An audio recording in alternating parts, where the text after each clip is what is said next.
Hello, everyone, and welcome to RevMD Sex Bites podcast with me, your host, Dr. Deborah Durst. And I have the team in the studio with me today. And today we're going to talk about lubricants and sex. So if you want to introduce yourself, we'll start with Marissa.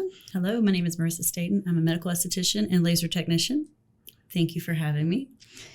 And my name is Faraday Golombieski, and I'm a nurse practitioner at Revitalize MD. And at this point, I feel like a co-host. I'm here all the time talking with you all and excited to be here to talk about lube. Absolutely.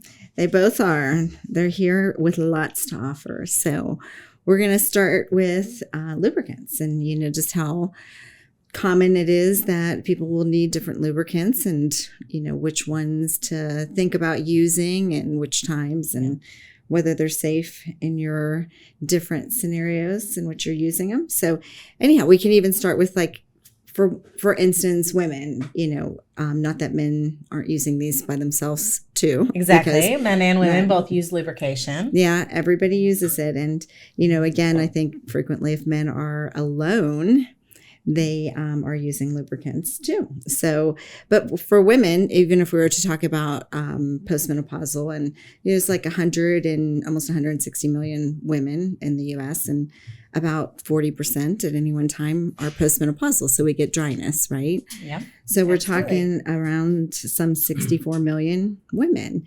and probably only about 7% of them are on any kind of, prescription to treat dryness. So again, it's pretty common as we age in the 40s and 50s. But again, it's not just used because we're older and have vaginal dryness, right? Exactly. So what is lubrication? We use it to do exactly that, right? Make you wetter in an area so you can slide and glide and be more comfortable, so it decreases friction.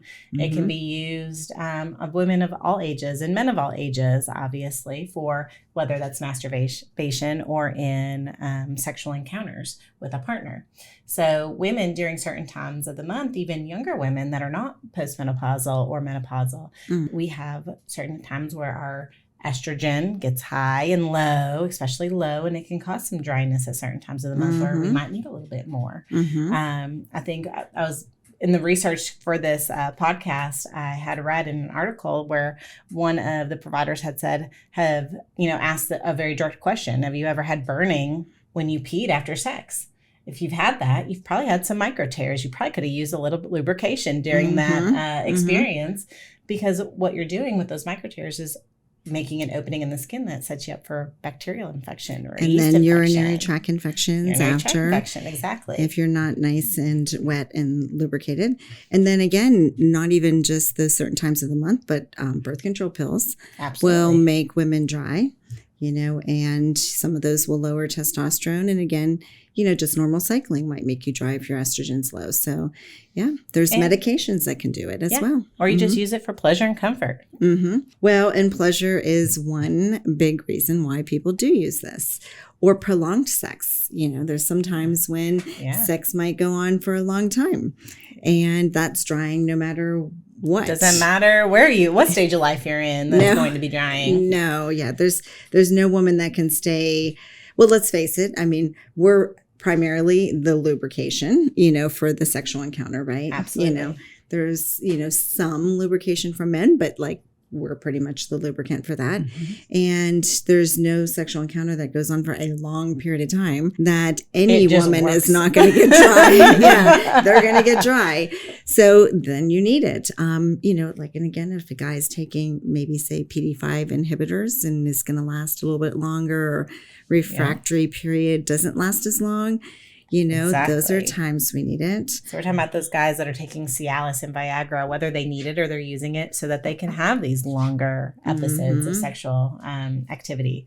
So definitely needed then too. Prolonged ejaculation, which is a form of erectile, dysfunction in some way, because they go and they don't have the sensitivity to actually have an orgasm. And so they can go for a prolonged period of time. And that on a regular basis can get very drying for women. And so that's another time when they use it. Or one of my favorite thoughts is the ignorant lover syndrome, again, lubrication is lubrication for women is a function of blood flow.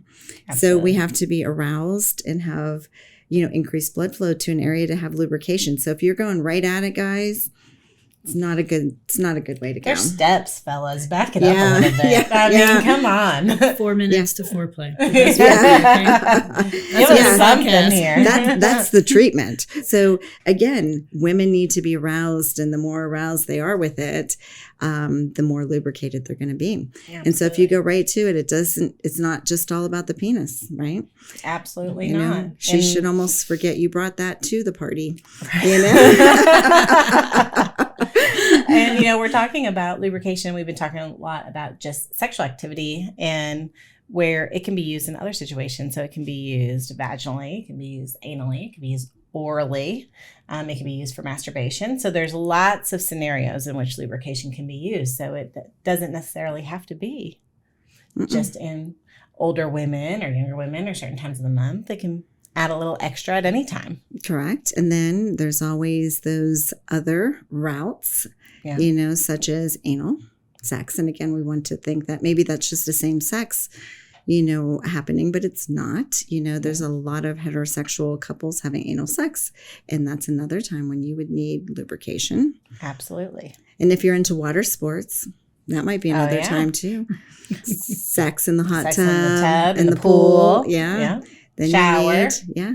And that also goes into what kind of lubrication you're going to use, because not all lubrications are created equal. There's lots of different types of lubrication. Mm-hmm. And that's kind of what we wanted to get further into, because everyone kind of knows when they need it, when they're dry. And I think more importantly for men to understand that, again, arousal is important. And so even if it's in between, just maybe taking that time to readdress arousal for increased blood flow and therefore lubrication. But no matter what, that any woman could get dry, and making that comfortable and exciting. And so we'll talk first about the different types of lubricants, but then even some lubricants that can increase with orgasmic strength. We have that absolutely as well. And I do think there's a stigma along with lubricants. I think that women get embarrassed to buy them or think, oh, I'm getting older, why, and I need this because their body's inadequate. But you're not inadequate. It's a natural process, for young and old to need a lubrication. So I think that there is a stigma, and we don't talk about it, and we really need to be, because it does increase the pleasure. Even if you don't need the little extra lube, it does make a difference. And we carry it in our office, our favorite products. Because of that, because women are not going to the store and buying it. Some women, not all, some, they're embarrassed to, or they're, so we make it very convenient for our patients. So we keep our favorite products. These are tested, tried and true, fan favorites.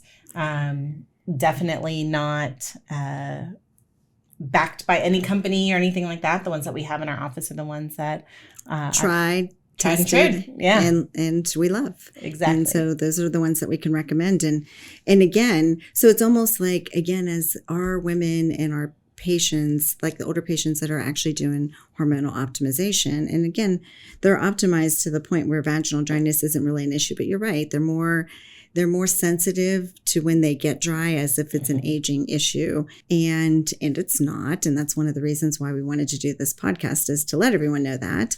And they're going to still be a little more shy. So it's like almost like the older woman going to the drugstore to get lubricant, where they're kind of like hiding, and don't want to price check, and when you're definitely up not there. going to the sex store. Yes. That is an independent building. Yeah. That's just sitting there looming off the freeway. Yes, with bright lights and blinking lights and all that. Yeah, and you're pulling in. You're going to go out of town to go, one of those. And then instead it's like the 16-year-old that's going for a box of condoms, right? Throws down the large, even though he doesn't need them. The magnums. Asking for the price check, right? Hoping. Yeah.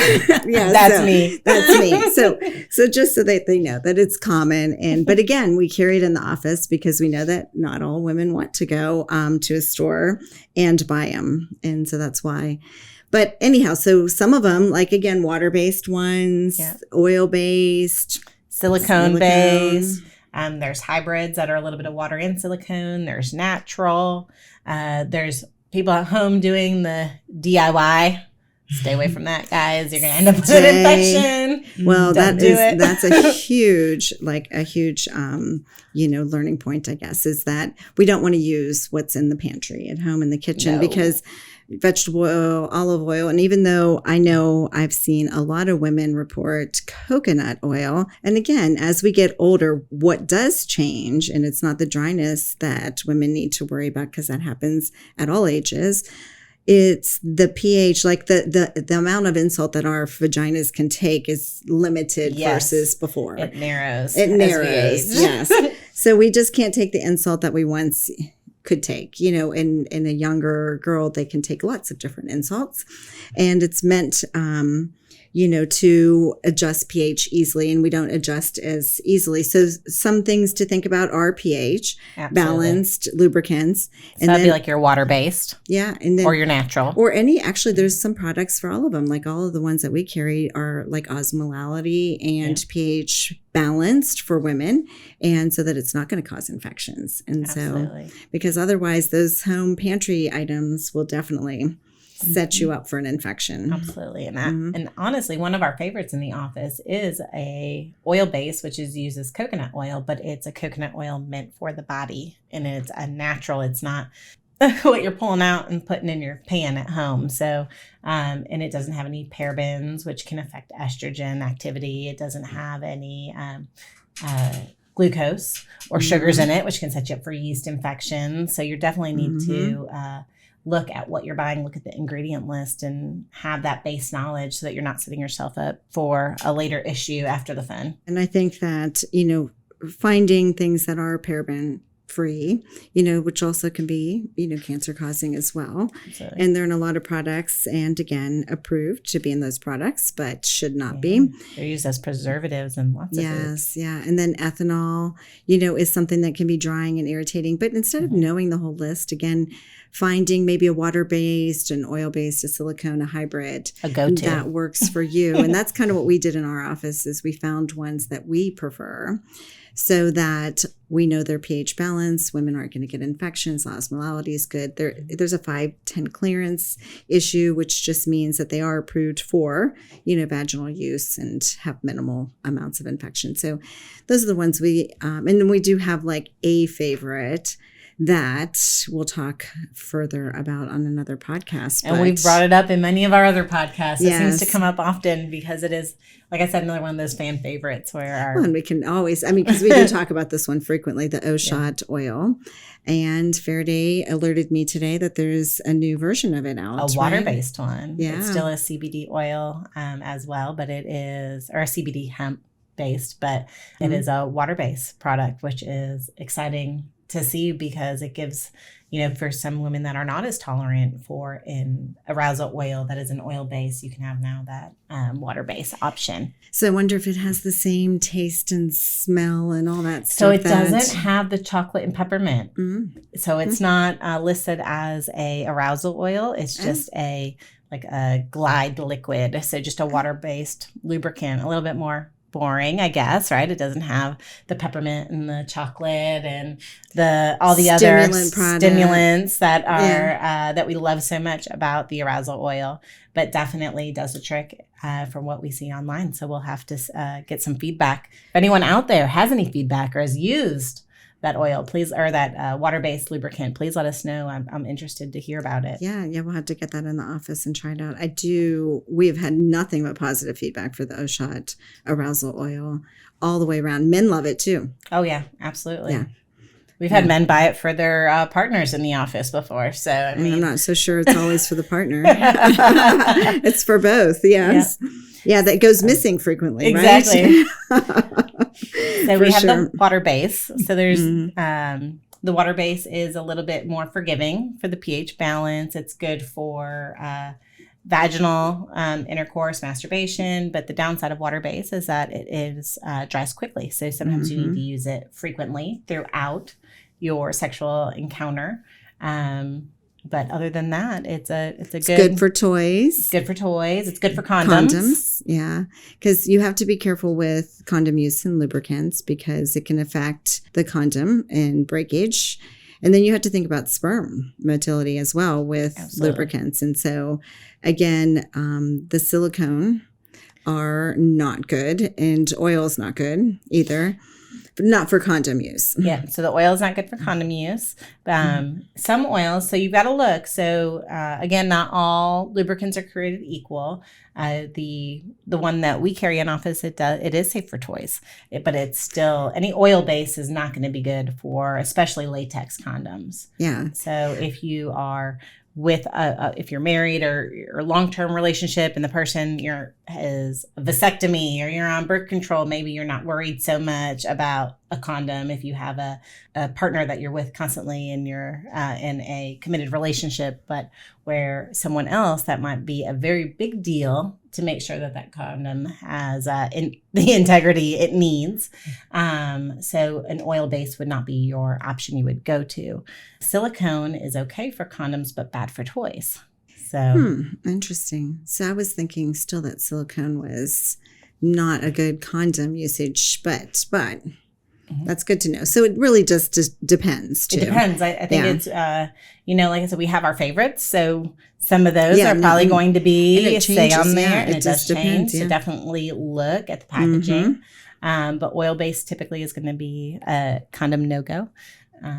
And the others are pretty good. So where a silicone is more viscous and thicker and is going to be better for anal or water.